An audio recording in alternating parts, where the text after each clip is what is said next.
Russia has been not just at war in the trenches of this country, Russia has been at war with all of us in the West, and they've been doing it online, and they've been doing it with us through propaganda instead of missiles for years. And this is how they do it, and this is why things are destabilizing.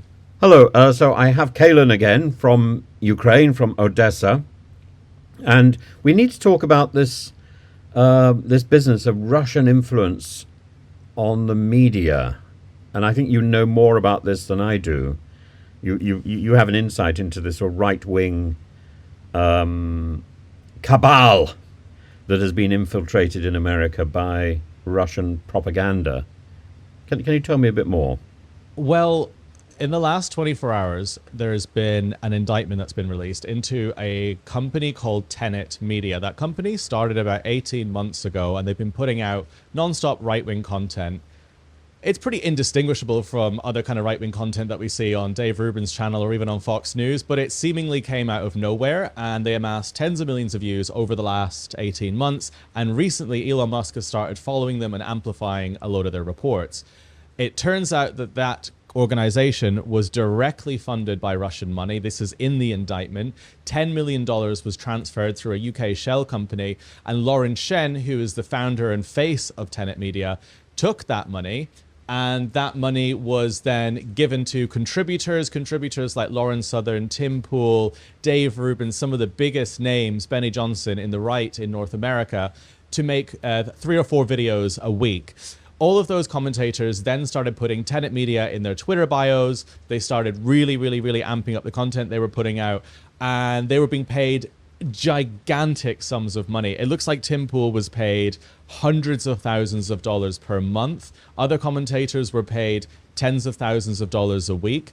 And it seems like none of them actually asked Lauren Shen or asked their boss where the money was coming from. That's ironic because a lot of the right-wing media say that, you know, the mainstream media has a bias, the mainstream media has shady funding, when they didn't ask for a second where they were getting millions of dollars from seemingly a brand new YouTube channel out of nowhere.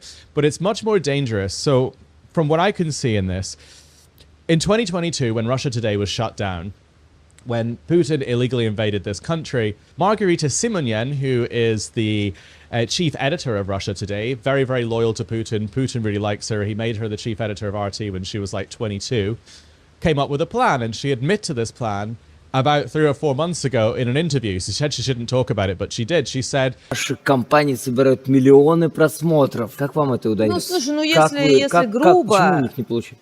не стоит, мне кажется, об этом говорить, но я скажу совсем грубо. Ну, то есть мы создаем большое количество информационных источников, которые не связаны с нами.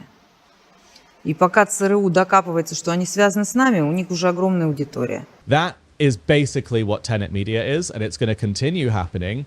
They've had massive reach, and it looks like they were gearing up. I've got a few sources who know people in Tenet Media, and it looks like, A, a lot of the commentators knew it was Russian money, but B, all of their operations were geared up for the 2024 election. It looks like Tim Pool and all their commentators were going to be flown out to Washington, D.C. to do non-stop round-the-clock coverage promoting Donald Trump. So it's election interference. It's good that the Democrats have just found out about this now, but there are probably a million more channels like Tenet and individuals like Tenet that still exist pumping our news feeds with the same stuff we used to watch on Russia Today. And it's super concerning. The people doing this are traitors.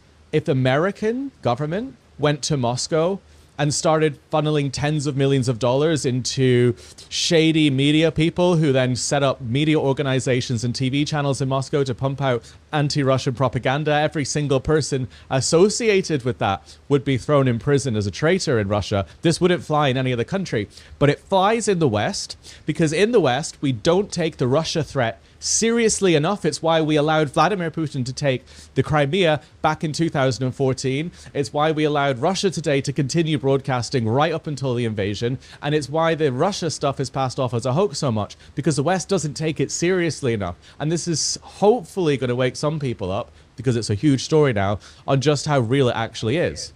And nor incidentally does the West remotely challenge the stories which are coming out. You know, we should have been dealing with this propaganda war from the moment Putin invaded Crimea. We should have been dealing with this from 2014. I was aware of it I can't remember whether it was 2016 or 2018, but I was aware that Russia was developing tactics to modify what people said on the media, to dub fake information.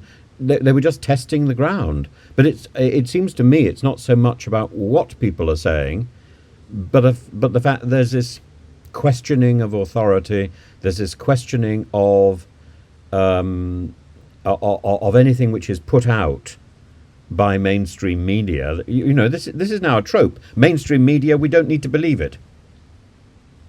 And this is the effect. Yeah.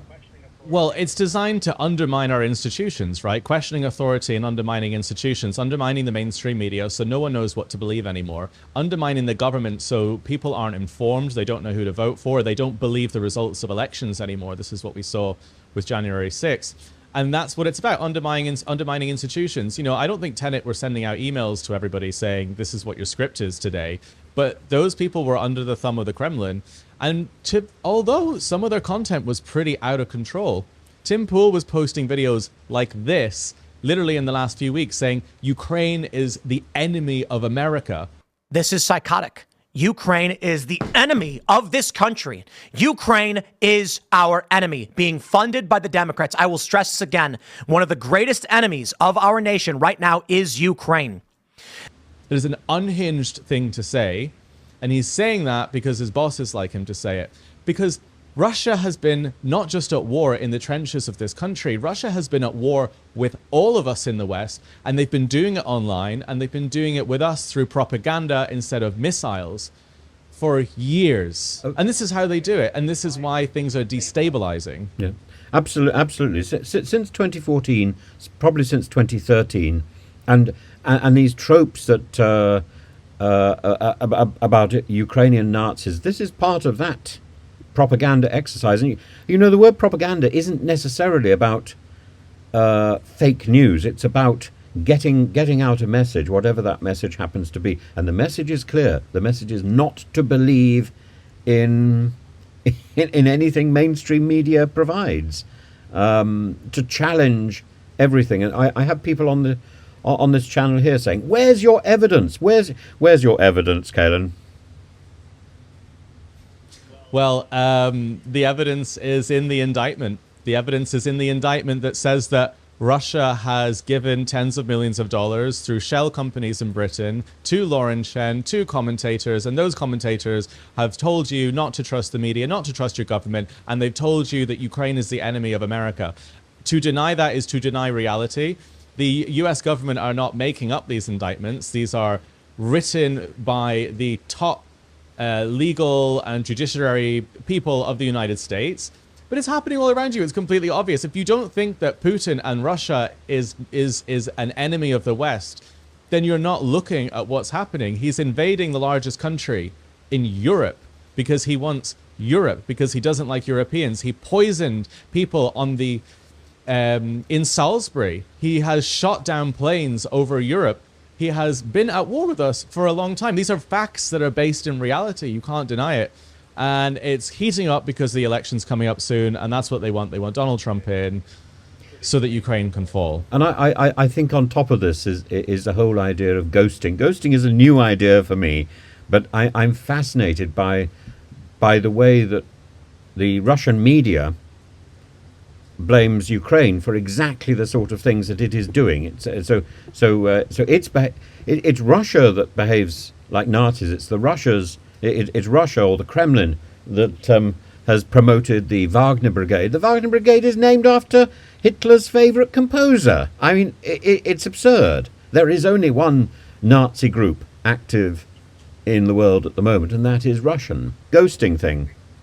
Yeah, when you get a lot of these right-wing propagandists as well saying, oh, Ukraine has Nazis, so somehow Ukraine needs to be invaded and shut down because there is an Azov battalion. Okay, so because Charlottesville happened in America and there are a few Nazis in America, then why doesn't China invade America? Why doesn't Russia invade America? I mean, there are some Nazis there, so it's perfect, fair game. It's complete nonsense. If you are looking for fascism and you are looking for Nazism, you will find it in Russia. That is the closest thing we have to a total fascist totalitarian system near Europe. And the fact that they have gotten away with what they've gotten away with for so long, the fact that they basically brought Russia Today sneakily back through backhanded channels onto our news feeds, so conservatives are watching this stuff again, is a disgrace. A disgrace. It's a disgrace, and it's embarrassing for our country. Yeah. No, I'm pleased to hear you saying this. I was looking at the story this morning, and I think this is the smoking gun. This is you follow the money all the way back to the Kremlin. There's no... Yeah, and there's a lot of money coming out of the Kremlin, and they didn't hide it very well. So this is for everyone to see. Unfortunately, no one's denying this. Like, right-wingers are pretty quiet right now. They're not saying this is a Russia hoax. They're not saying anything at all. So it's quite nice to see categorical evidence like this. I think people have been caught off guard. But yeah. They have. There's a clip as well, because I think Margarita Simonyan and the Kremlin are still laughing right now. The one earlier I mentioned where she admits to doing this, she then goes on to say this. Что они связаны с нами, у них уже огромная аудитория. Иногда докапываются, схлопывают. У нас бывает так, просыпаешься утром, у тебя 600 каналов сразу закрыто. Сразу. Ну, пока они их закрывают, мы уже новые сделали. Вот такое у нас беготня друг за другом продолжается все это время, это даже весело. Which is her saying, for every one that gets shut down, there are 600 more, and I enjoy the chase. So she's laughing right now because she feels like this is sort of like catch me if you can. With propaganda. Well, she's caught. She's caught. This is well, nothing's going to be done. And now the cat is out of the bag. I'm sure other stories will emerge as well. Yeah. We'll see. But there'll be another Tenet. That's the one thing. There will always be another shady Russia piece of influence on our news feeds. But it's a good start. Absolutely. But so often in the media, in the comment section here on YouTube, people are talking about the content of the information, and I don't think the content is important. It's the fact that there's questions. I mean, and you know, it's this is the methodology to question and question and question, so that you get your listener to automatically fill in the answers with their own well-trained preconceptions. And Farage was doing this, and during the riots, he was using this questioning technique. It's the questions. Questioning the standard narrative, questioning authority. So in the end, we will have nobody to turn to. That's what it is. And that will happen. The West is getting weaker and weaker every single day, and more influence from shady foreign actors are flooding all of our news feeds to the point no one can agree on anything anymore. We had this with COVID. We had this with Brexit. We were going to have it with something else. We're probably going to have it with the 2024 election. Well, look, I will let you I will let you seek cover, Galen, and we will be in touch in the next day or so. Cool. Well, thanks for having me on to talk about this. And good luck. Thanks. And keep and keep us informed. It's very valuable information. And meanwhile, people need to go to the Culture Report, and they will have first access to you directly, where you've got a new YouTube channel up and running, and you've already got a significant number of subscribers, I believe. Yeah, if you're interested in following what's going on in Ukraine and with this side of things, I'm putting out daily reports once a day, 7 days a week, into what's going on in this country and what's going on with the online war as well. Very good. Very good. Right. We shall catch up in the next few days. See you later. Thank you very much, Kaylan. Bye-bye.